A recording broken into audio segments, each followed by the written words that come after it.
예전에 들었던 이어령 박사의 강연이 생각나곤 합니다. 한국 전쟁 당시 자신의 경험을 이렇게 토로하였습니다. 3일을 굶으니 섹스피어를 읽은 사람이나 일자무지, 무식, 무지렁이나 똑같더라. 극심한 고통 속에 속절없이 무너진 자기 자신을 자책하는 말입니다. 거기서 끝났다면 정말 똑같았을 것입니다만 이어령 박사는 거기서 자기 자신을 바라보는 큰 깨달음을 얻었고 그로 진짜 큰 인물이 될 수 있었을 것입니다. 우리가 원하지 않은 위기와 역경, 또 실패와 패배가 늘 우리를 힘들게만 하고 우리 인생을 좀먹기만 하는 것은 분명 아닐 것입니다. 그 모든 실패와 위기가 우리를 움츠러들게 하고 불안감에 휩싸이게 하고 절망하게 합니다만, 어떤 사람들은 그 실패와 어려움 속에서 오히려 빛을 발하는 사람들이 있습니다. 실패 속에서도 오뚜기처럼 보란듯이 일어나는 사람들이 있습니다.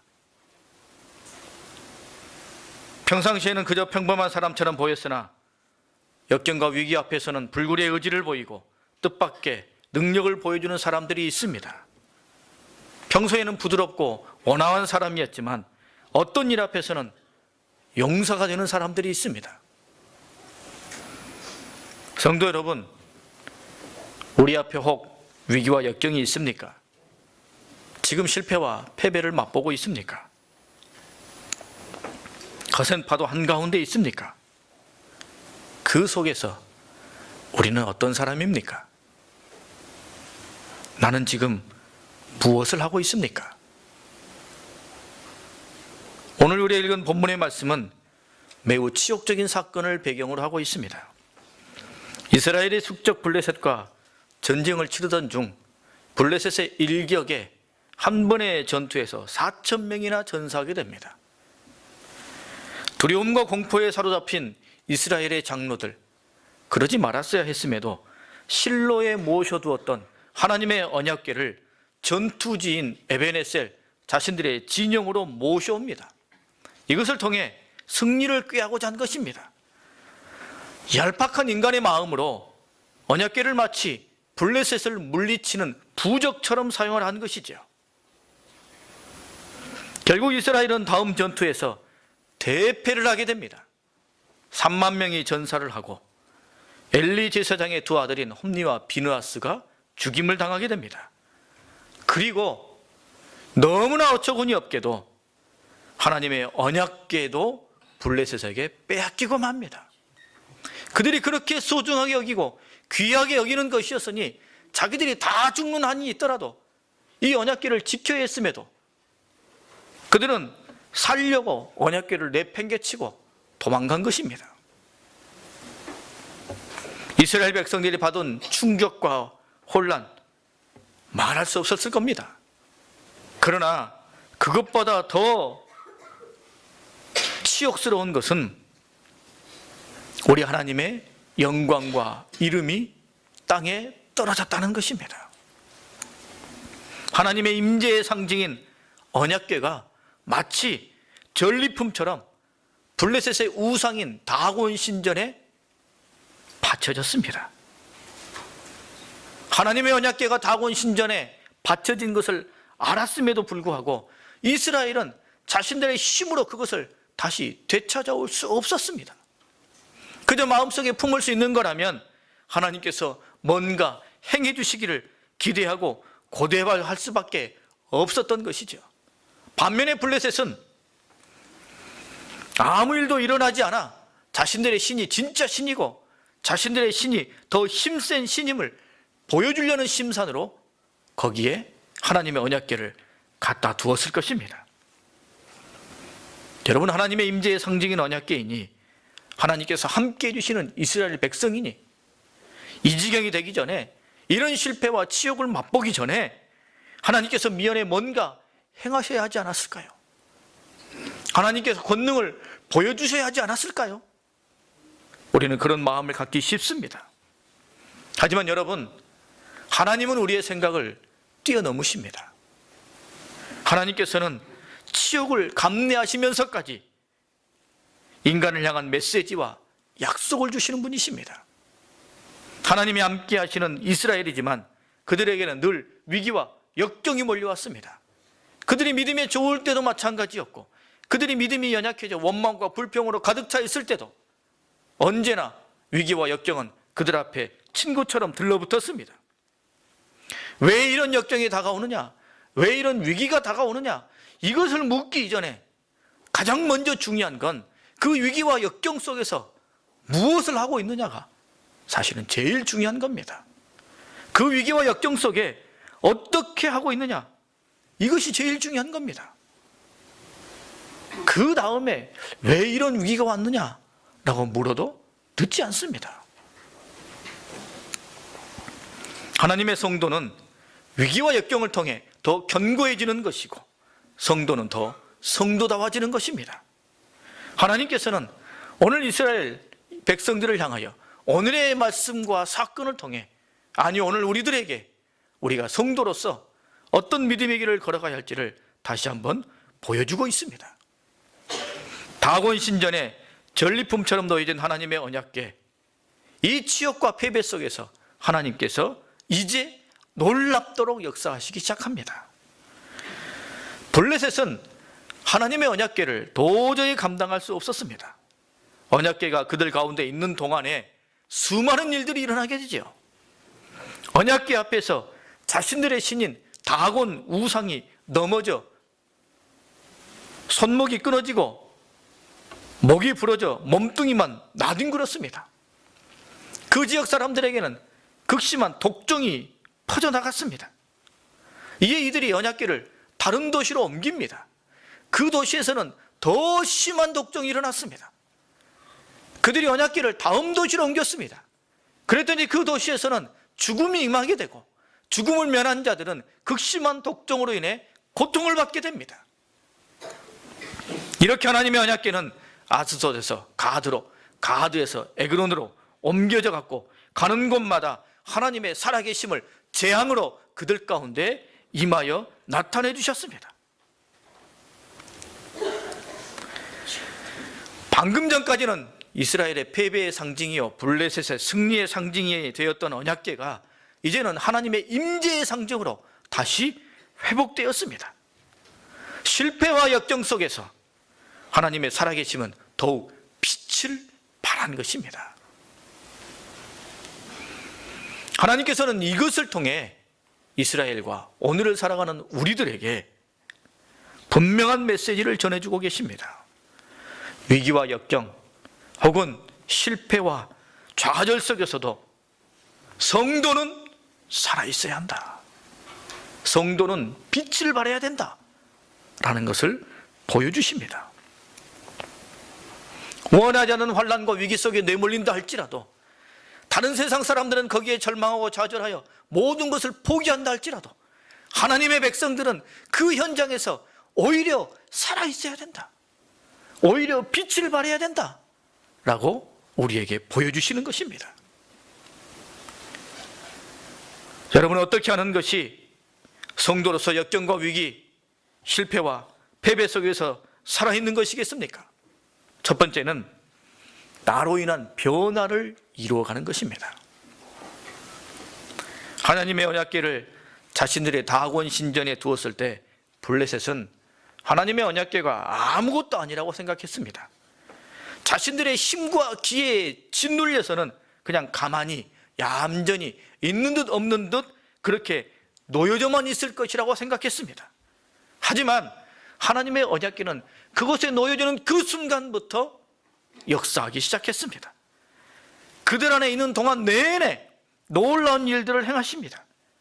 그들이 전혀 예상하지 못한 일, 그들이 전혀 경험해보진 못한 일, 어떻게 대처해야 할지, 어떻게 해결해야 할지 알지 못하는 그런 일들이 그들 가운데 일어나게 됩니다.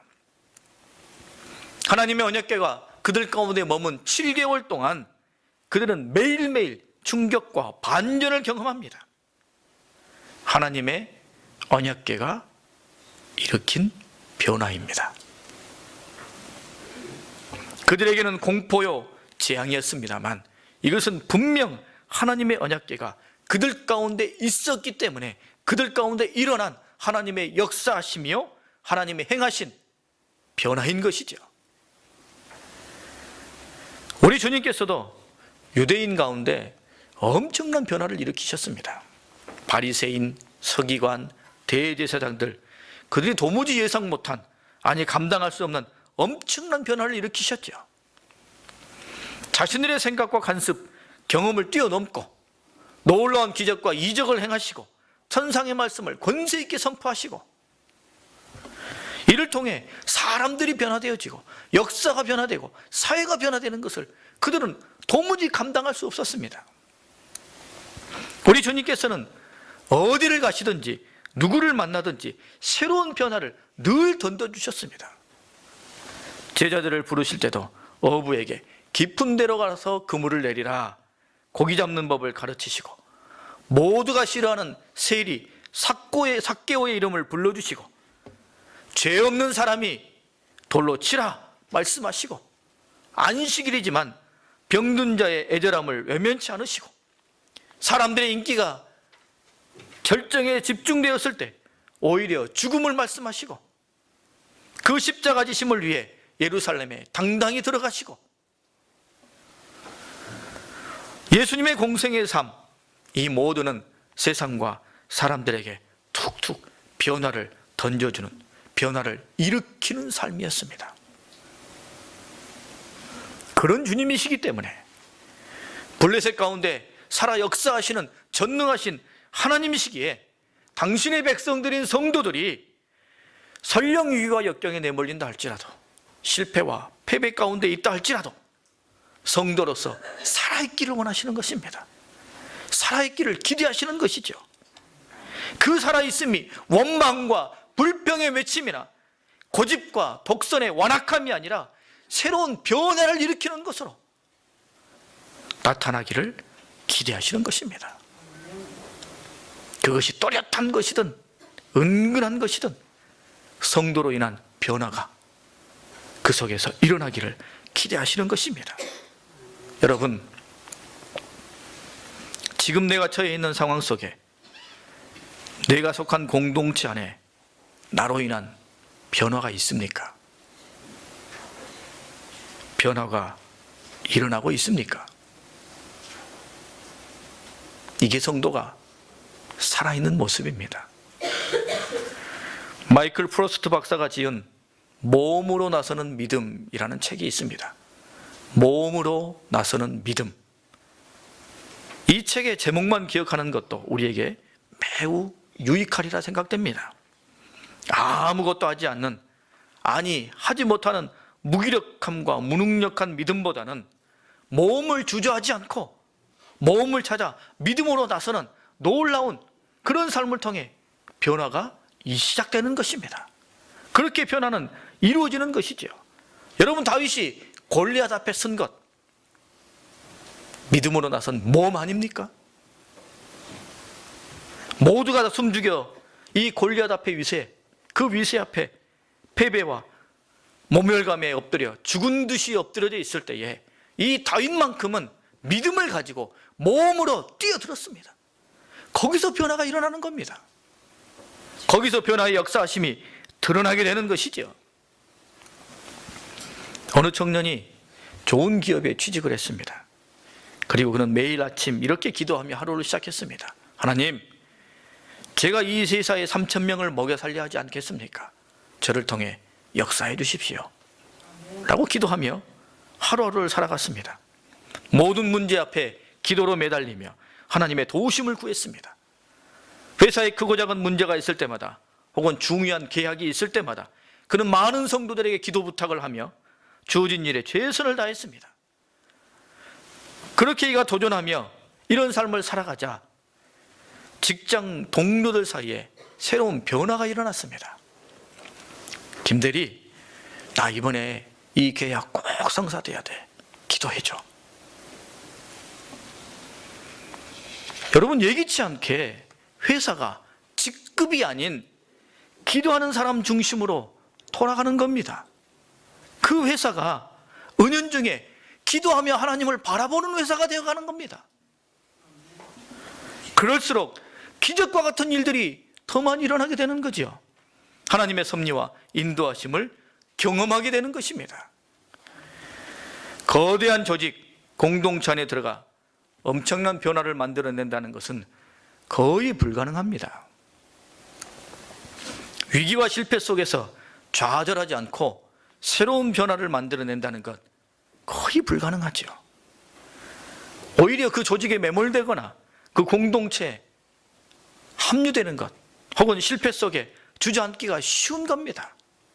하지만 여러분, 성도는 가능합니다. 주의 백성은 가능합니다. 거대한 공동체를 변화시키는 그 시작, 그 원점이 한 사람의 성도의 삶을 통해 시작되는 것입니다.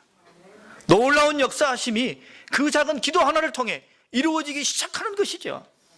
주의 백성은 가능합니다.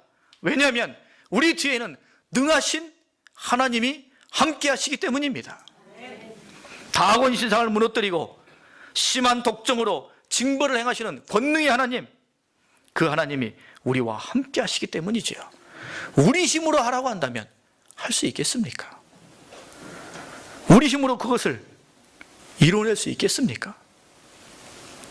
우리의 결심을 격려하고 우리의 모든 발걸음 하나하나에 힘이 되어주시고 우리의 생각보다 더 놀랍고 더 크게 행하신 주님이 우리와 함께 계시기 때문에 우리는 변화하는 삶을, 변화를 일으키는 삶을 살아갈 수 있는 것입니다. 골로새서 1장 말씀에 보면 그의 영광의 힘을 따라 모든 능력으로 능하게 하시며 기쁨으로 모든 견딤과 오래 참음에 이르게 하시고 라고 말씀합니다. 디모데전서에 나를 능하게 하신 그리스도 예수 우리 주께 감사함은 이라고 고백합니다. 여러분, 나를 능하게 하시는 전능하신 하나님, 나를 능하게 하시는 사랑의 하나님이 우리 삶을 붙들고 있으니 우리는 놀라운 삶을 살아갈 수 있게 되는 것입니다. 여러분, 우리가 그저 한 개인으로 살아간다면 뭐 그냥 숨 죽은 듯이 있는 듯이 없는 듯이 살아가도 되겠죠. 그러나 우리는 하나님의 백성입니다. 우리는 이제 구원받은 성도요 그리스도인입니다. 이제 우리의 삶에는 변질될 것인가 변화시킬 것인가의 싸움만이 있습니다. 현실과 상황에 순응하고 이미 만들어진 분위기와 구조에 적응하며 아무런 영향력도 발휘하지 못한 채 그저 세상 것처럼 변질될 것인지, 아니면 모든 상황 속에서 하나님의 성도로 살아 움직이며 빛을 발하며 그 속에서의 변화를 이루어가는 사람이 될 것인지, 우리는 늘 그런 싸움의 한가운데 서 있는 것입니다. 변질될 것이냐 변화시킬 것이냐. 사도 바울이 실라와 함께 빌립보 감옥에 갇혔을 때 그곳에 있던 다른 죄수들과 간수들은 깜짝 놀랐습니다. 우리가 이미 알고 있는 것처럼 한 조각 빛조차 들어오지 않은 그곳에서 내일을 보장할 수 없는 그런 절박한 처지에 내몰려 있는 바울과 실라가 뭘 했습니까? 찬송 부르며 기도를 했습니다. 그 상황에 갇혀 절망으로 탄식하며 원망하며 그렇게 주저앉아 있는 것이 아니라 그 암담함 속에서도 오히려 하나님을 찾고 하나님께 영광을 돌리고 있었다는 거죠. 바울과 실라의 이런 모습을 통해 간수의 변화가 이미 시작된 것입니다. 그리고 지진이나 옥문이 열렸음에도 도망가지 않은 바울과 실라를 보며 간수는 더욱 놀라며 변화의 열매를 맺게 된 것입니다.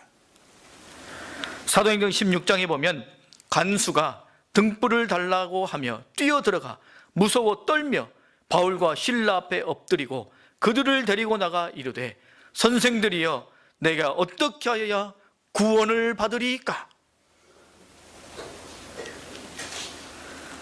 바울과 실라 역경과 위기에 내몰려 감옥에 갇혔습니다만 그들은 그곳에서 낙심하여 변질되지 않고 오히려 그곳에서 변화를 이루어냈습니다. 살아있는 성도지요. 빛을 발하는 성도의 삶입니다. 주님께서 그들의 찬미와 기도를 통해 놀라운 역사를 비오듯이 쏟아부어 주신 것입니다. 여러분, 나는 내가 속한 공동체나 조직, 상황이나 여건 속에서 변화의 주인공입니까? 아니면 아무것도 하지 못하는, 아무런 능력도 발휘하지 못하는 무기력한 존재입니까? 우리 주님께서는 위기와 역경 속에서도, 실패와 패배 속에서도, 혹은 속한 조직과 공동체 속에서도 살아있는 성도요, 빛을 발하는 성도가 되기를 원하십니다. 믿음을 가지고 몸으로 나서며 나를 통해 변화가 이루어지고 변화를 이루는 그런 삶을 살기를 소망하며 기대하시는 것입니다. 여러분, 우리 가정에 내가 변화의 주인공이 되어야 합니다. 내가 속한 공동체에 내가 그 변화의 주인공이 되어야 합니다. 여러분, 다른 사람에게 양보하지 마십시오.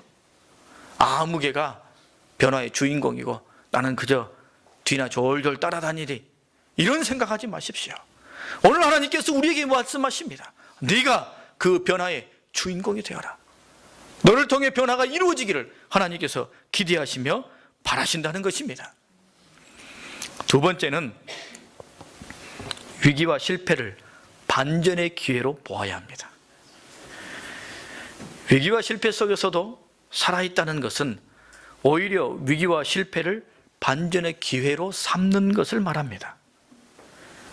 성도가 빛을 발하고 살아있음을 보이는 것은 세상 사람들과 똑같이 절망하고 탄식하고 주저앉지 않을 수 있기 때문입니다. 밤새도록 아무것도 잡지 못한 베드로, 실패죠. 그의 인생이 실패 가운데 내몰리는 겁니다.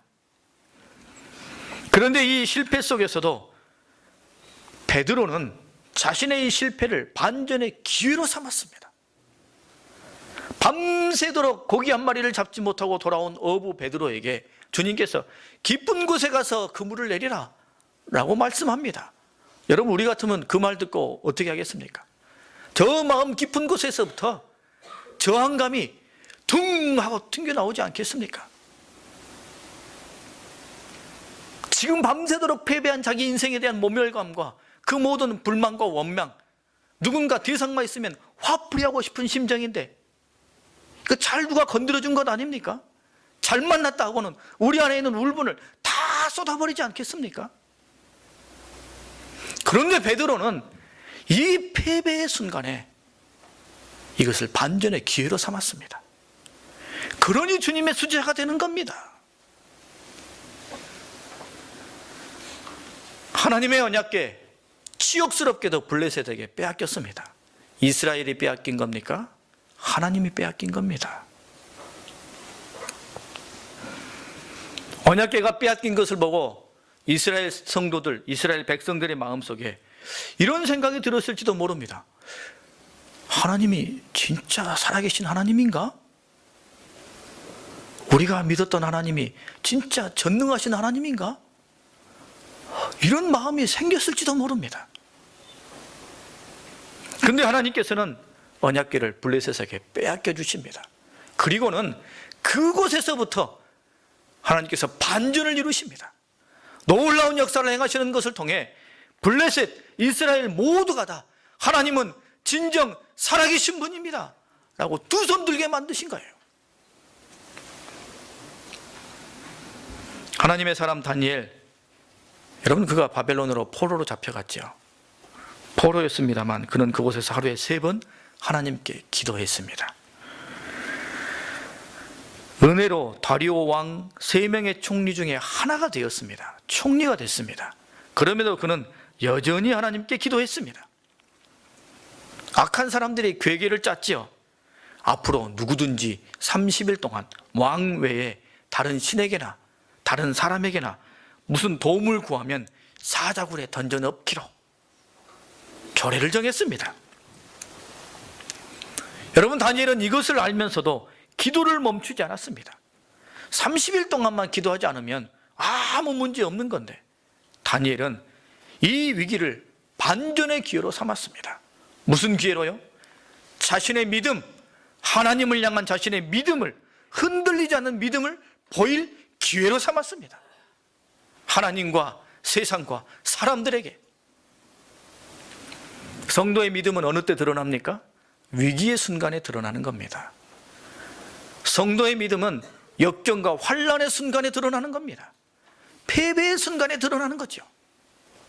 하나님의 살아계심을 나타낼 기회로 다니엘은 이 위기를 활용한 겁니다.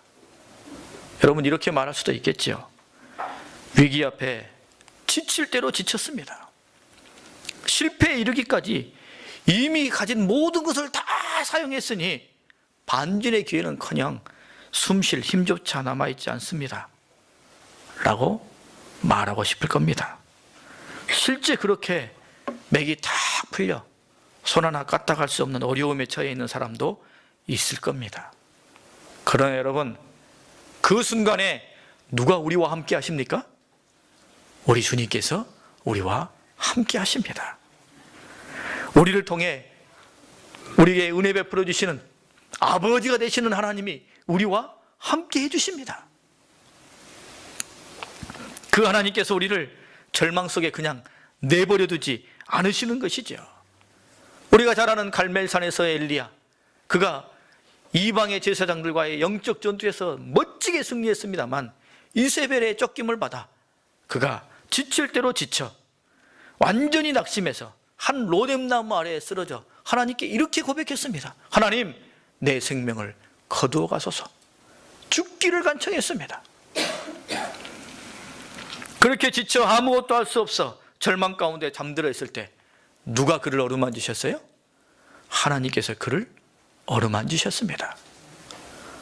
예수님께서 십자가에 달리신 이후 절망과 낙담 가운데 2명의 제자가 엠마오, 자신들의 고향으로 아버지,